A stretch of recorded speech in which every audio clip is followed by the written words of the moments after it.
ማንኛውም ሙስሊም ነኝ ሙእምን ነኝ በአላህ አምናለሁ በአኺራ አምናለሁ ከሞት በኋላ ህይወት እንዳለ ምርመራ እንዳለ ሂሳብ እንዳለ ጀነት ጀሃነም እንዳለ አምናለሁ የሚል ሰው አላህ ሐራም ያደረጋቸው የከለከላቸው በእኔና በባሪያዬ መሃል ድንበር ናቸው ሊያልፋቸው አይገባም የተባሉ ነገሮችን ሊያውቅ ሊርቅ ሊጠብቅ ይገባል። ሙስሊምነት ስም ብቻ አይደለም። ሙስሊምነት ልብስ ብቻ አይደለም። ለአላህ እጅግርን መስጠት ማለት ነው። ወንጀል ዱንያንም አኺራንም ያበላሻ፣ ቀልብን ያደርጋል፣ ርዝቅን ያጠባል፣ አካልን ያደክማል፣ ልብን አእምሮን በአግባቡ ስራውን እንዳይሰራ ያደርገዋል። የኢማንን ኑር ፊት ሰውነት እንዲያጣ ያደርጋል። የሰው ልጅ ኸይር ስራ በሰራ ቁጥር ከወንጀል በራቀ ቁጥር አእምሮው ይበስላል፣ ልቡ ጤነኛ ይሆናል፣ አኺራን አሻግሮ ማየት ይችላል። የሰው ልጅ ወንጀል ሲሰራ ወንጀል ሲደራርብ ሲደጋግም ደግሞ አቅሉ ይታወራል፣ ልቡ ይበላሻል፣ አኺራን አሻግሮ ማየት አይችልም። ምትፈርሰዋን ዱንያን እየገነባ እያሳመረ ዘላለማውያን አኺራውን ወና ያደርጋል፣ ባዶ ያደርጋል። ይሄን የሚጋርደው አኺራን አሻግሮ እንዳያዩ ለአኺራ ይበልጥ እንዳይጨነቁ የሚያደርገው ወንጀል። አካልም ይደክማል፣ ይሰንፋል። ወንጀል በበዛ ቁጥር የሰው ልጆች ኸይር ስራ መስራት ዳገት መውጣት ይመስላቸዋል። ፈስአሉ አህለ ዚክሪ ኢን ኩንቱም ላ ተዕለሙን።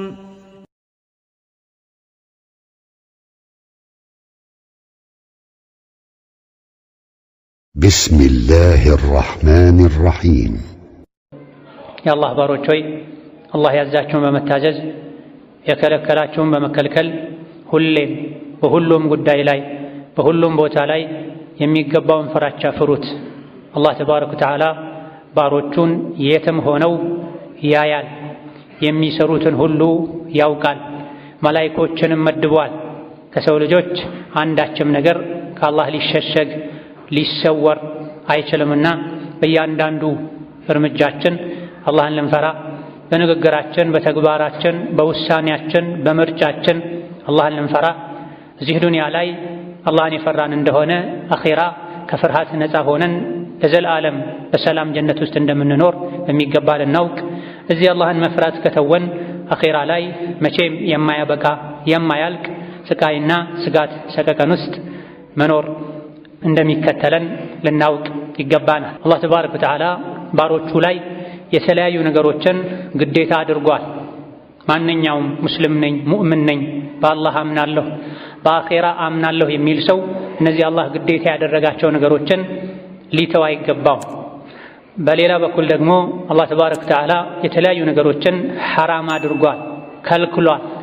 እነዚህ ድንበሮች ናቸው፣ አትጣሷቸው፣ አትለፏቸው፣ አትስሯቸው ብሏል።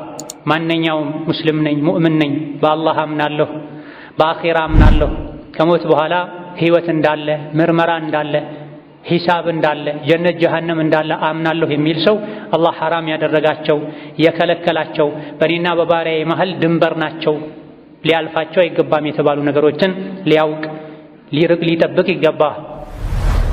ሙስሊምነት ስም ብቻ አይደለም። ሙስሊምነት ልብስ ብቻ አይደለም። ለአላህ እጅግርን መስጠት ማለት ነው። እኔ ሙስሊም ነኝ ሲል አንድ ሰው እጅግሬን ለጌታዬ ሰጥቻለሁ ማለት ነው። አነጋገርን በተመለከተ አለባበስን በተመለከተ ስራን የገቢ ምንጭን በተመለከተ ውሎን ጓደኛን በተመለከተ ኢስላም ምን ይላል? አላህ የፈቀደውን አይነት እንጂ ስራ አልሰራም። አላህ የፈቀደውን አይነት ጓደኛ እንጂ ጓደኛ አላደርግም። አላህ የሚፈቅደው ቦታ ላይ እንጂ አልውልም አልገኝም። አላህ የሚፈቅደው የሚወደውን አይነት ንግግር እንጂ አልናገርም።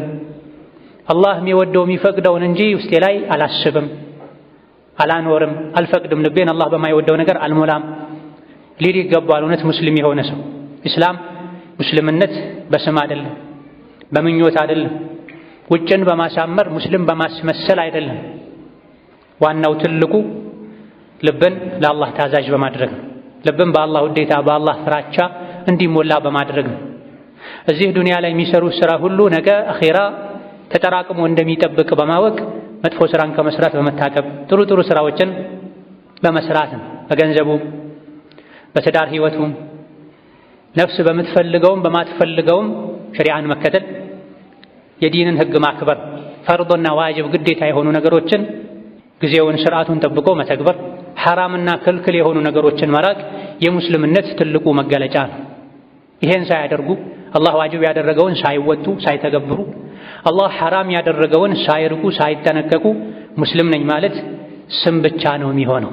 ለዚህ ነው አላህ በተከበረው ቃሉ ቃለት አልአዕራቡ አመና ቁል ለም ትኡሚኑ ወላኪን ቁሉ አስለምና ወለማ የድኹል ልኢማኑ ፊ ቁሉቢኩም ያሉ። አንዳንድ የአረብ ዘላኖች እኛ ሙእምኖች ነን አሉ። ነቢያችን ሆይ በላቸው ንገራቸው፣ ለም ትኡሚኑ አላመናችሁም፣ ሙእምን አልሆናችሁም፣ ገና ኢማን ልባችሁ ውስጥ አልገባም። እንደው ሙስሊም ነኝ በሉ፣ ሰልመናል በሉ፣ ላኢላሃ ኢለላህ ብለናል በሉ። ኢማንና ኢስላም የተለያዩ ናቸው፣ የተራራቁ ደረጃዎች ናቸው። ሙስሊም የሆነ ሰው ሁሉ ሙእምን ሊሆን አይችልም። ያዘዙትን አላህ ያዘዘውን ሲታዘዝ፣ መልእክተኛው ያዘዙትን ሲታዘዝ ሲፈጽም፣ የከለከሉትን ሲከለከል፣ በገሃድም በሚስጥር አላህን ሲፈራ ነው ወደ ኢማን ከፍ የሚለው። ከኢማንም ከፍ ብሎ የኢሕሳን ደረጃ አለ፣ የሙራቀባ ደረጃ አለ። በሁሉም ቦታ ላይ በሁሉም ሁኔታ ላይ ማንም ባይኖር አላህ ያየኛል፣ ይከታተለኛል። ላ ተኽፋ ዐለይሂ ኻፊየቱን፣ ሰው የሚደብቀው ከሰዎች ሊደበቅ የሚችል ነገር ሁሉ ከአላህ አይደበቅም። በማንኛውም ቦታና ሁኔታ ላይ ጌታዬ አካቦኛል፣ የውስጤን ያውቃል፣ ያሰብኩትን ያውቃል። ሰዎችን አክብሬ ሰዎች እያዩኝ ማልሰራውን ወንጀል አላህ ፊት ልሰራ አይገባም፣ ላጎድል አይገባም። ኸይር ስራ እየሰራው እንኳ አሳምሬ ልሰራ ይገባል። እውነት የምሰግደው ሶላት አላህን ይመጥናል ወይ? የማደርገው ሐጅ አላህን ይመጥናል ወይ? ምሰጠው ሰደቃ ለአላህ የሚገባ ነው ወይ? ወይስ የቆሸሸውን የረከሰውን ያነሰውን ነው ለአላህ ምሰጠው እያሉ ራስን የሚተሳሰቡበት፣ ራስን ዝቅ የሚያደርጉበት፣ አላህን ከፍ የሚያደርጉበት የኢማን እርከንና ደረጃ አለ። አንድ ሰው ላኢላሃ ኢለላህ ሙሐመዱ ረሱሉላህ በማለቱ አርካነል እስላም ወዶ ተቀብሎ በማድረጉ ሙስሊም ቢባልም ነገር ግን እነዚህ ነገሮች ውስጡ ሲገቡ፣ ሲገዙት፣ ሁሌ ሲመሩት፣ ስሜቱን ሲያሸንፉ፣ ሲቆጣጠሩት ሙእምን ወደሚለው ያድጋል። ስለዚህ ሙስልምነት ሙእምንነት በስም ብቻ አይደለም። ስምን በመቀየር ልብስን በመቀየር 5 ወቅት ሶላት መስጂድ በመመላለስ ብቻም ላይሆን ይችላል። ሌሎች መሟላት ያለባቸው ነገሮች አሉ። ሁሉም እንዳቅሙ የታዘዘውን ሊፈጽም የተከለከለውን ግን ሙሉ በሙሉ ሊከለከል ይገባል። አላህ ያዘዘውን መታዘዝ፣ የከለከለውን መከልከል የሙስልምነት መገለጫ ነው። ሁሌም አላህ ያዘዘን ልንታዘዝ፣ የከለከለን ልንከለከል የሚገባ ከመሆኑም ጋር አንዳንድ ቦታዎች አንዳንድ ጊዜዎች ላይ ደግሞ የበለጠ አላህ የከለከለን ልንከለከል፣ አላህ ያዘዘንን ልንታዘዝ ይገባናል።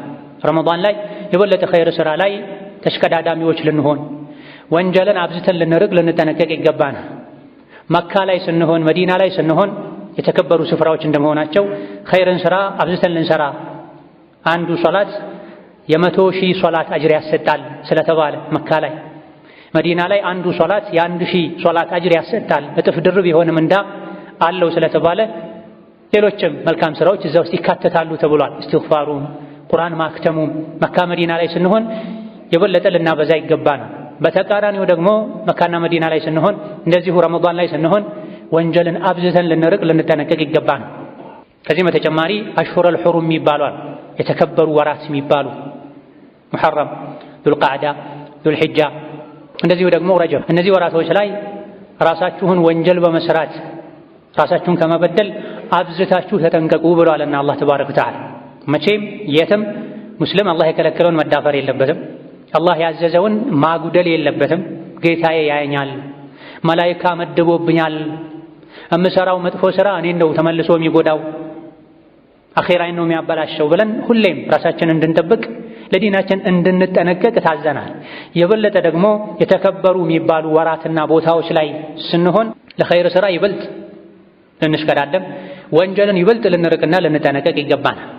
አላህ በተከበረው ቃሉ ዓመት ውስጥ 12 ወራቶች አሉ። ከነዚህ 12 ወራቶች ውስጥ 4ቱ ይበልጥ የተከበሩ ናቸው። በእነዚህ 4 ወራት ውስጥ ራሳችሁን አትበድሉ፣ ፈላ ተظሊሙ ፊሂና፣ በ12ቱም ወሮች ራሳችሁን አትበድሉ ወንጀል በመስራት አላህ ዋጅብ ያደረገውን በመተው። በተለይ ደግሞ ከ12ቱ ውስጥ በ4ቱ ወሮች ውስጥ ራሳችሁን ከመበደል፣ ወንጀል ከመስራት፣ ከመዋሸት፣ ከመስረቅ፣ የሰው ነፍስ ከማጥፋት፣ ሐራም ከማየት፣ ሶላትን ከመተው፣ ሶላትን ከማዘግየት የበለጠ ተጠንቀቁ ይላል። ወንጀል ምንጊዜም ጎጂ ነው፣ መርዝ ነው። ልንርቀው ልንጠነቀቀው ይገባል። የተከበሩ ወራትና ጊዜያት ላይ ስንሆን፣ ቦታዎች ላይ ስንሆን ደግሞ ከኸይር ሥራ የበለጠ ልናበዛ ልንሽቀዳደም እጥፍ ድርብ ዋጋ አጅር አለው ብለን ወንጀልን ደግሞ በዛው ልክ ልንርቅ ይገባናል። በሙሐረም ወር በሌሎችም የተከበሩ ወራት ኸይር ሥራ እንድናበዛ ነቢዩ በቀጥታም ይሁን በተዘዋዋሪ አነሳስተውናል። ከአሽሁረል ሑሩም ከተከበሩ ከሚባሉ አራቱ ወሮች ጹሙ ብለዋል ነብዩ ሰለላሁ ዐለይሂ ወሰለም። እንደ ሙሐረም ጾም የሚያበዙበት ወር አልነበረም ተብሏል። ሙሐረም ማለት ሰሞኑን የጀመርነው ዛሬ 6ኛ ቀኑ የሆነው ወር ማለት ነው። እንደ ሂጅራ አቆጣጠር የመጀመሪያው የዓመቱ የመጀመሪያ ወር ማለት ነው። ነቢዩ ዓለይሂ ሰላቱ ወሰላም እንደ ሙሐረም ወር ጾም የሚያበዙበት ወር አልነበረም ከረመዳን በኋላ ተብሏል። በሌላ ሐዲታቸውም ከአሽሁረል ሑሩም ጹሙ ብላ የበለጠ የተከበሩ ወራትን ለየት ባለ መልኩ ዒባዳ ልናበዛባቸው ይገባል። የተፈቀደውን ዒባዳ ማለት ነው። ሌላ ጊዜ የምናደርገውንም ዒባዳ ይበልጥ ጠንቀቅ ብለን ልንሰራው ይገባል። አላህ ያከበረውን ወር ይበልጥ ልናከብር፣ አላህ ያከበረውን ቦታ ይበልጥ ልናከብር ይገባል። እንደዚሁ ደግሞ በተከበሩ ወራት ወንጀልን ከመቼውም በላይ ልንፈራ ልንሸሽ ይገባናል። በእነዚህ ወራት ራሳችሁን አትበድሉ፣ በተለይ በአራቱ ብላ። የሰው ልጅ ምን ሲያደርግ ነው ራሱ የሚበድለው? አላህ የከለከለውን ሲዳፈር፣ አላህ ያዘዘውን ሲተው የሰው ልጅ ራሱን በድሏል ይባላል። በደል የተከለከለ ነው። ማንም ማንንም ሊበድል አይገባም። አላህ ተባረከ ወተዓላ ሐዲሰል ቁድሲ ላይ በተከበረው ቃሉ ያ ዒባዲ ኢኒ ሐረምቱ ዙልመ ዐላ ነፍሲ ወጀዐልቱሁ በይነኩም ሙሐረማ ፈላ ተዛለሙ ብሏል። ባሮቼ ሆይ እኔ በደልን ራሴ ላይ እርም አድርጌያለሁ፣ ማንንም አልበድልም፣ በመካከላችሁም መበዳደልን እርም አድርጌያለሁ፣ አትበዳደሉ፣ አንዳችሁ ሌላኛውን አይበድል ብሏል።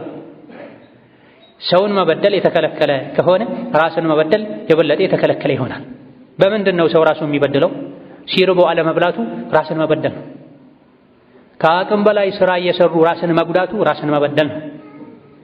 ነገር ግን የከፋው ራስን መበደል ነፍስያችን ወንጀል ላይ እንድትወድቅ፣ በወንጀል እንድትረክስ፣ እንድትቆሽ መፍቀድ፣ አላህ የከለከላትን እንድትዳፈር፣ አላህ ያዘዛትን ከመስራት ወደ ኋላ እንድትል መፍቀድ ትልቁ የነፍስ በደል ይህ ነው።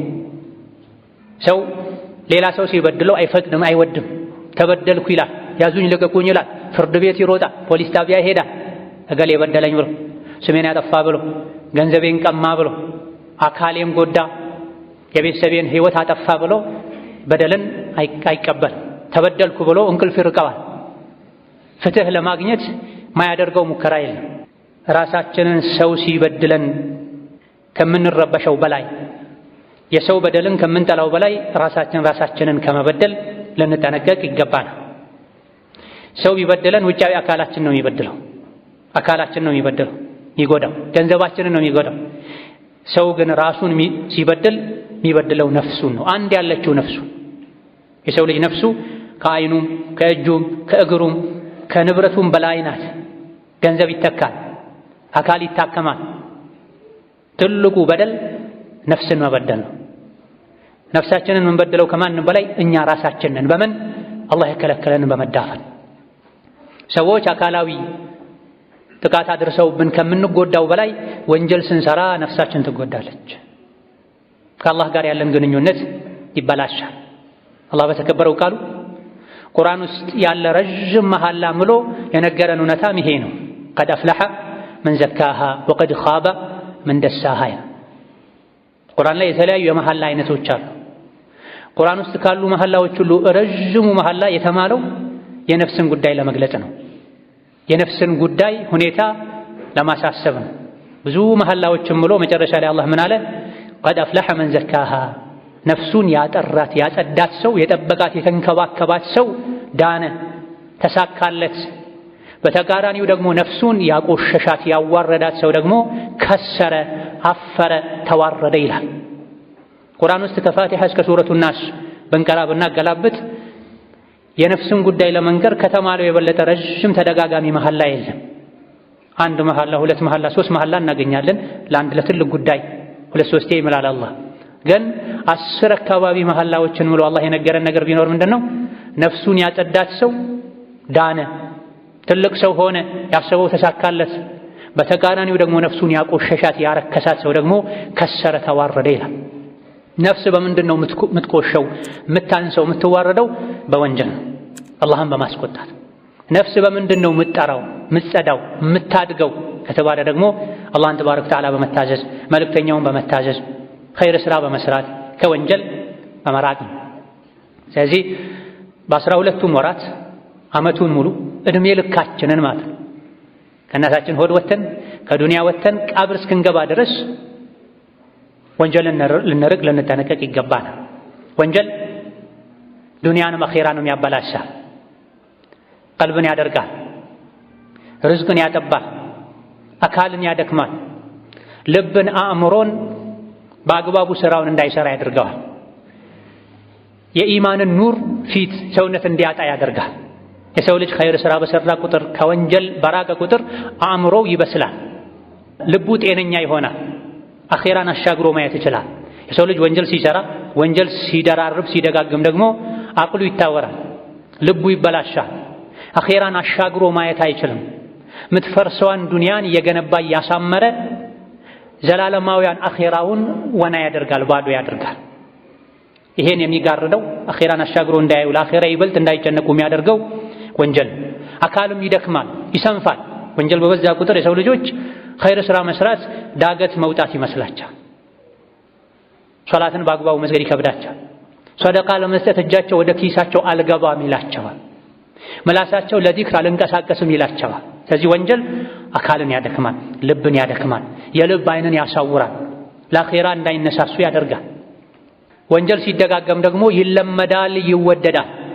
የሰው ልጅ ወንጀልን ደግሞ ደጋግሞ ሲሰራ ሰውነት ወንጀሉን ይለምደዋል፣ ከመልመድ ከፍ ብሎ ይወደዋል። ይህ ደግሞ እንዳይቶብቱ በር ይዘጋል። ሳያቅድ ሳያስብ ወንጀል ላይ የወደቀ ሰው ቶሎ ተውበት የማድረግ እድሉ ሰፊ ነው። ወንጀልን የዕለት ተዕለት ስራው ያደረገ ልማዱ ያደረገ ሰው ወንጀል ከሰውነቱ ጋር ይዋሃዳል፣ ይላመዳል። ተውበት ማድረግ እጅግ በጣም ለሱ ከባድ ይሆናል።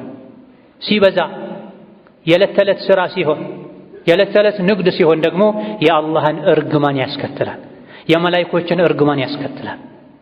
ወንጀል የሚሰሩ አላህና መልእክተኛው የከለከሉትን ሆን ብለው የሚዳፈሩ አላህ ይረግማቸዋል፣ ረሕመቱን ይነፍጋቸዋል፣ የተከበሩ መላእክት ይረግሟቸዋል። ለታዛዦች መላእክት እስትግፋር ያደርጋሉ፣ ዱዓ ያደርጋሉ።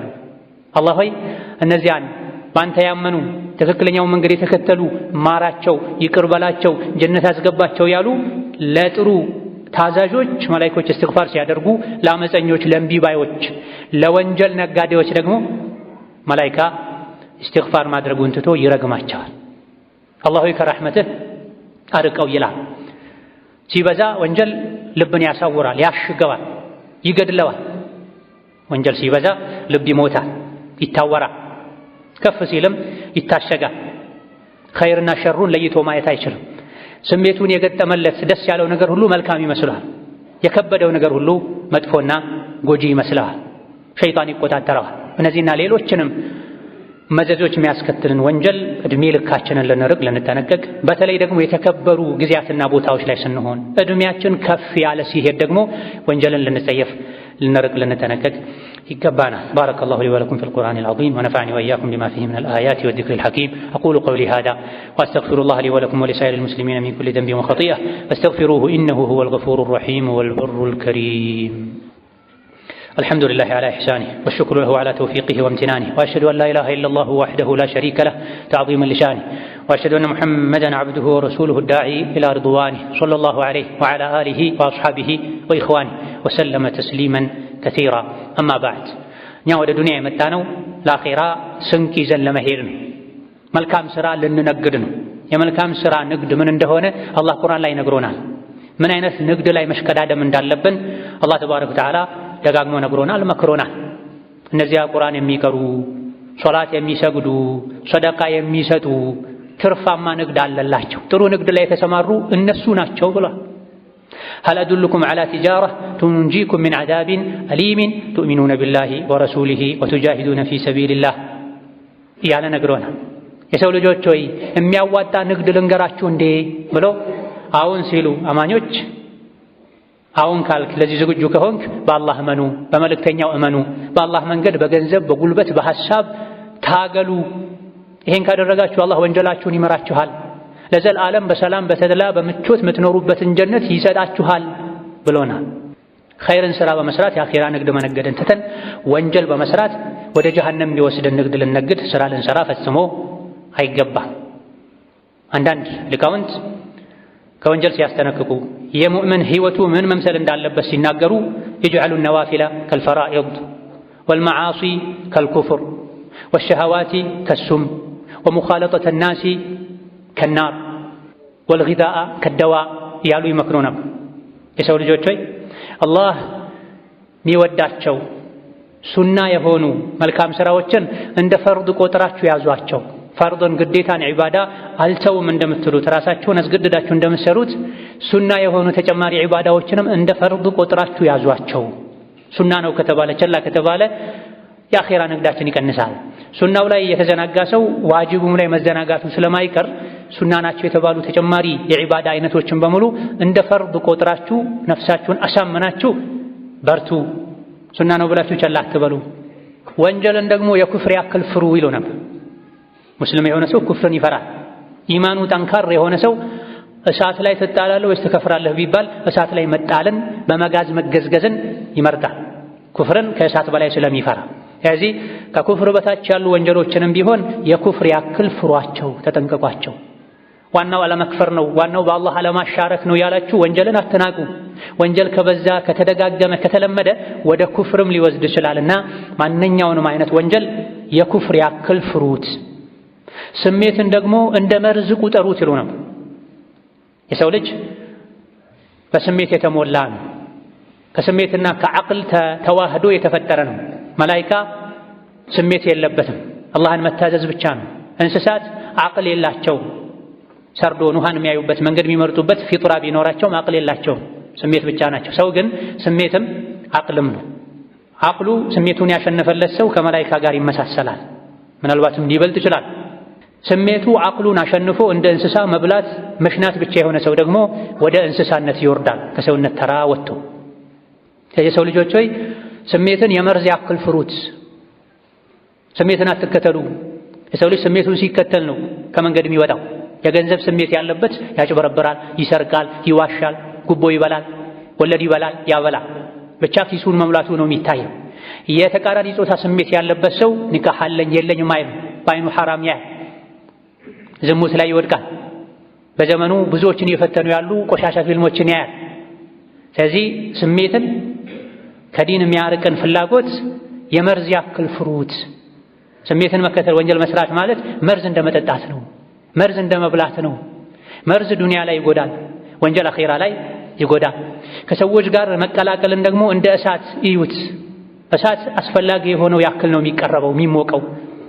ምግብ ለማብሰል የሚጠቀሙት እሳት በጥንቃቄ ካልተያዘ እንደሚጎዳው ከሰዎች ጋር ያለ ግንኙነትም የእሳት ያክል ካልፈሩት ካልተጠነቀቁት በሰው ምክንያት የሚከፍር ሰዋል፣ በጓደኛ ምክንያት ዝሙት ላይ የሚወድቅ ሰዋል፣ ኸምር የሚጠጣ ሰዋል፣ የሐራም ገንዘብ ወደ ኪሱ የሚያስገባ ሰዋል።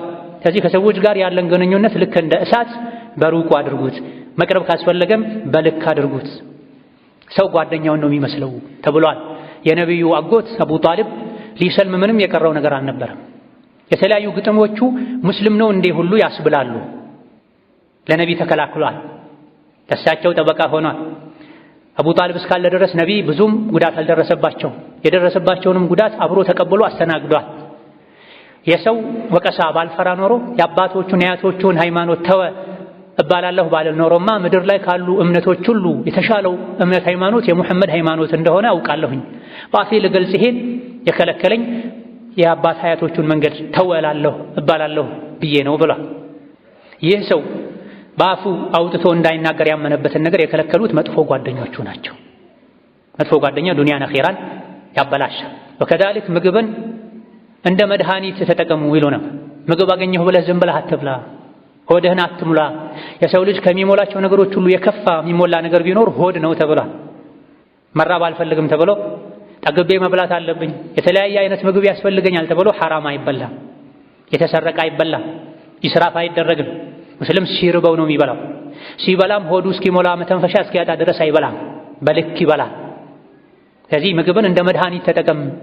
መድኃኒት በቀን ተከፋፍሎ በሰዓት ተከፋፍሎ ነው የሚሰጠው። ምግብም እንደዛው በመጠኑ መሆን አለበት። አብዝቶ የበላ አብዝቶ ይጠጣል፣ አብዝቶ የጠጣ አብዝቶ ይተኛል፣ አብዝቶ የተኛ ደግሞ ብዙ ኸይር ያመልጠዋል። ሆድ ሲሞላ አቅል ማሰብ ያቆማል፣ ለአኺራ መጨነቅ ያቆማል። ሙእምን ሆዱን አያመልክም። የሚኖረው ሊበላ አይደለም፣ ለመኖር ያክል ነው የሚበላው። ለሆዱ ብሎ የሚኖር ሆዱ ካልሞላ የሚጨነቅ ካፍር ነው። አላህ ተባረከ ወተዓላ የከለከለን በአግባቡ ልንከለከል፣ ያዘንን ልንታዘዝ፣ የዲን ጉዳይ ላይ ጥንቁቆች ልንሆን፣ ከወንጀል አብዝተን ልንርቅ፣ የእሳት የመርዝ ያክል ወንጀልን ልንፈራ ይገባናል። በተለይ ባለንበት የድንገት ሞት በበዛበት ዘመን ነብዩ ሰለላሁ ዐለይሂ ወሰለም ከቂያማ ምልክት አንዱ ድንገተኛ ሞት ይበዛል ብለዋልና ጠዋት ደህና የነበረ ሰው ከሰዓት ጀናዛውን በቃሬዛ ሰዎች ተሸክመው ያመጣሉ። ለነገ ቀጠሮ ምሳ ለመብላት የተቀጣጠሩ ሰዎች ከተቀጣጠሩት መሃል አንዱ ሶላተል ጀናዛ ተሰግዶበት ዳግም ዱንያ ላይ በላ ወደ አኺራ ይሄዳል። ይህ አይነት የድንገት ሞት በበዛበት ዘመን ኻቲማችን እንዳይበላሽ ሁሌም ከወንጀል ልንጠነቀቅ ይገባናል። ከወንጀል አይነቶች አንዱ ከበደል አይነቶች አንዱ አማናን ማጉደል ነው። የተለያዩ የአማና አይነቶች አሉ። ሁሉም በያለበት ኃላፊነት አማናውን በአግባቡ ሊወጣ ይገባል። በዘመናችን የጎደሉ ካሉ አማናዎች አንዱ የልጆች አማና ነው። በርካታ ወላጆች ልጆቻቸውን ቸላ ብለዋል። ልጆቻቸውን ወልደው ጥለዋል፣ ረስተዋል። በዚህም ራሳቸውን ይበድላሉ፣ ልጆቻቸውን ይበድላሉ። ልጆች ወላጆቻቸውን መበደል እንደሌለባቸው ሁሉ ወላጆችም ልጆቻቸውን መበደል የለባቸው። ልጆችን መበደል ማለት አለማብላት፣ አለማጠጣት፣ አለማስተማር ብቻ አይደለም። ልጆችን አለማነጽ፣ በኢስላም አደብ አለመቅረጽ፣ የአላህን ሐቅ ለልጆች አለማሳወቅ፣ አለባበሳቸው እስላማዊ፣ አነጋገራቸው እስላማዊ፣ ውሏቸው እስላማዊ እንዲሆን አለመጣር፣ ሰበብ አለማድረስ ልጆችን መበደል። በድሮ ዘመን ሴት ልጅን እስከነ ሕይወቷ ይቀብሩ ነበር በጃሂልያ ዘመን ያሉት። አሁን ግን የልጆችን አኽላቅ የልጆችን ተርቢያ ተዝኪያ የሚቀብሩ ወላጆች በዝተዋል። የሕፃናትን አካላቸውን መቅበር እነሱን ብዙም ላይ ጎዳቸው ይችላል። አኺራ ለዘላለም በሰላም ይኖራሉ ወንጀል ሳይሰሩ ከሄዱ አላህ ከሱዕዳዎች ካደረጋቸው። ነገር ግን አካልን ከመቅበር የበለጠ የሚጎዳው ዛሬ የልጆች አኽላቃቸው እንዲበላሽ ማድረግ፣ ወልዶ ሜዳ ላይ መልቀቅ፣ በቴሌቪዥን ብቻ እንዲያድጉ ማድረግ፣ በስልክ በጌም እንዲያድጉ ማድረግ፣ አስፋልት ሜዳ አደባባይ እንዲያሳድጋቸው መተው ትልቅ በደል ነው። ትልቅ አማና ማጉደል ነው። የሰው አንድ ብር ማይበላ ሰው አለ፣ አማና ነው እያለ። የሰው ዕቃ ማይነካ ሰው አለ፣ አማና ነው እያለ። ነገር ግን 5፣ 6፣ 10 ልጆችን ወልዶ የት እንደዋሉ የት እንዳደሩ የማያውቅ፣ ጭንቅላታቸው ውስጥ ምን እንዳለ፣ ልባቸው ውስጥ ምን እንዳለ፣ ጓደኛቸው ማን እንደሆነ፣ የት እንደሚውሉ ብቻ አይደለም የት እንደሚያመሹ፣ ምናልባትም የት እንደሚያድሩ የማያውቅ ወላጅ አለ። ልጅ ውጭ ያድራል። እናት ደግ ያደረገች መስሏት ለልጇ ሸፍና አለ ገብቶ ዘግቷል ትላለች። ልጅ ያለው ሌላ ቦታ ነው። የሐራም መንገድን ርቆ እየሄደ አባት እናት ዝም ይላል። ልጆች የራሳቸው መንገድ ራሳቸው ይምረጡ ይላል። ነገ ሲረጋጉ ከፍ ሲሉ ያውቁታል ብለው በልጅነታቸው ለቀቅ የሚያደርጉ ኋላ ላይ ማጠፉ ማስተካከሉ ከባድ እንዲሆን ሰበብ የሚሆኑ ወላጆች አሉ። ትምህርት ቤቱም ሜዳ መጫወቻውም አልፎ ተርፎ አንዳንዴ መስጂዱም ጭምር ለልጆች የመበላሸት ሰበብ የሆነ ወላጆች መስጂድ ናቸው ብለው ይተዋሉ። መስጂድ ጥግና ጥግ ቁጭ ብለው ስልክ ይጎረጉራሉ። የተከበረውን መስጂድ ክብሩን ይነካሉ። መስጂድ ውስጥ ፊልም ከፍተው የሚያዩ አሉ በስልካቸው። ወላጆቻቸው ያለ ዕድሜያቸው ያለ አቅማቸው ባሸከሟቸው ዘመናዊ ስልክ። ይሄ ልጆችን መበደል ነው። ይሄ አማናን ማጉደል ነው። ነቢያችን ዓለይሂ ሰላቱ ወሰላም ኢነላሀ ሳኢሉን ኩለ ራዒን ዐመ ስተርዓሁ አሐፊظ አም ضየዕ ብለው አላህ እያንዳንዱን ጠባቂ ስላስጠበቀው ነገር ይጠይቀዋል። ያስጠበቀውን ነገር በአግባቡ ጠብቋል ወይስ ጥበቃውን አጉድሏል፣ አደራውን በልቷል ብሎ አላህ ይጠይቀዋል ብሏል። ልጆች አደራ ናቸው። ለፍተን ደክመን ላባችን ጠብ አድርገን ያመጣነውን ገንዘብ በኪሳችን በካዝናችን ጠብቀን ከምናስቀምጠው በላይ ከገንዘብ በላይ የሆኑ አላህ የሰጠን ልጆቻችንን በአግባቡ ልንጠብቅ ይገባናል። ባልወለድኩ የሚሉ ወላጆች ይበዛሉ አኺራ ላይ አሁን በሚታየው ሁኔታ መሰረት። ባልወለድኩ መካን ሆኜ በቀራሁ የሚሉ ወላጆች መኖራቸው አይቀርም እያሉም ነው። ልቅ አድርጓቸው አባታቸው ላይ ሽጉጥ የሚመዙ ልጆችን ያየን፣ አባታቸውን በቁሙ የሚቀብሩ፣ አባት የለኝም የለውም የሚያስብሉ ልጆች እየበዙ ነው። የዛሬም ብቻ ሳይሆን የነገም ማየት መቻል አለብን። ልጆች ልጅ ናቸው ተብሎ መተው የለባቸው። በተለይ በክረምት ሰፊ ጊዜ ስለሚያገኙ ለቴሌቪዥን ለስልክ መስጠት፣ ለነዚህ ብቻ መተው አግባብ አይደለም። አላህ ዘንድ ተባረከ ወተዓላ ያስጠይቃል። በኸይር ልናሳድጋቸው፣ ሶላት ልናሰግዳቸው፣ ጾም ልናጾማቸው፣ መስጂድ እንዲመላለሱ ቁጭ ብለው እንዲማሩ ልናደርግ። የት ዋልክ የት ዋልሽ ልንላቸው፣ አቅላቸው ውስጥ ምንድነው የተሞላው፣ አስተሳሰባቸው፣ አነጋገራቸው ምን ይመስላል ልንል ይገባል። ይሄ የወላጅነት ትንሹ ኃላፊነት። ማብላት ማጠጣቱን እንስሳትም ያደርጉታል። እንስሳት ልጆቻቸውን ያጠባል። አዋፎች በአፋቸው ሩቅ ሄደው ምግብ አምጥተው ለጫጩቶቻቸው ያበላል። ይሄን ብቻ ማድረግ አባትነት እናትነት አይደለም። ከዛ ከፍ ያለ ለልጆች አኼራ መጨነቅ ያስፈልጋል። መድረሳ መላኩ መስጂድ መላኩ ብቻ በቂ አይደለም። መስጂድም መድረሳም የተበላሹ ልጆች ኖረው ሊበላሹ ይችላሉና ክትትል ያስፈልጋል። ውሏቸውን በየቀኑ መከታተል፣ ጁምዓን እሁድን ለልጆች ማድረግ። ትልቁ መድረሳ ወላጆች እንደሆኑ ማወቅ ያስፈልጋል። በኸይር ተርቢያ ካደረግናቸው የኸይርን መንገድ ካሳየናቸው ከዛ በኋላ ከተበላሹ ወላጆች አይጠየቁም፣ የሚችሉትን ሁሉ ካደረጉ። ነብዩ ሰለላሁ ዐለይሂ ወሰለም ልጆቻችንን አሹራ እንድናጾም መክረዋል። ፊት ለፊታችን አሹራ አለ። የፊታችን ማክሰኞ አሹራ። ቀጣይ ዓመት አላህ ካኖረን ኢንሻአላህ 9ኛውንም እንጾማለን ብለዋል ነብዩ ሰለላሁ ዐለይሂ ወሰለም። አሹራ 10ኛውን ቀን የጾመ የዓመት ወንጀል ይሰርዝለታል ብለዋል። 10ኛው ቀን የፊታችን ማክሰኞ ነው። በዚህ ዓመት 1446 ላይ ከፊት ወይም ከኋላው አንድ ቀን መድገም ተወዳጅ ነው።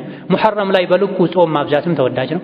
አሹራን ለራስ ብቻ መጾም ሳይሆን ለህፃናትም ጭምር ማስጾም እንደሚወደድ የሱሐባዎች ሲራ ላይ ተዘግቧልና ልጆች እንዲጾሙ፣ እንዲሰግዱ፣ እንዲቀሩ፣ ዚክር እንዲሉ፣ መስጂድ እንዲያበዙ፣ አለባበሳቸውን እስላማዊ እንዲያደርጉ ወላጆች መከታተል መቻል አለባቸው።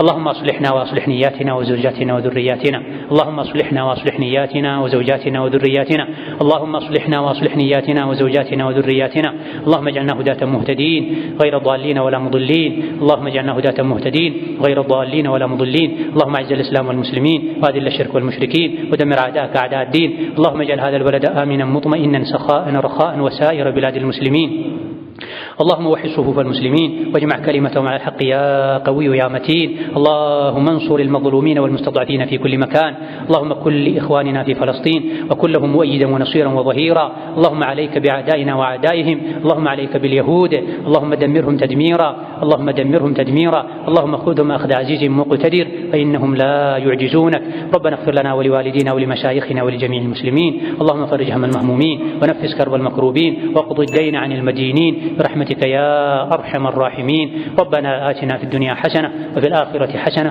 وقنا عذاب النار آمين والحمد لله رب العالمين وصلى الله وسلم وبارك على نبينا محمد.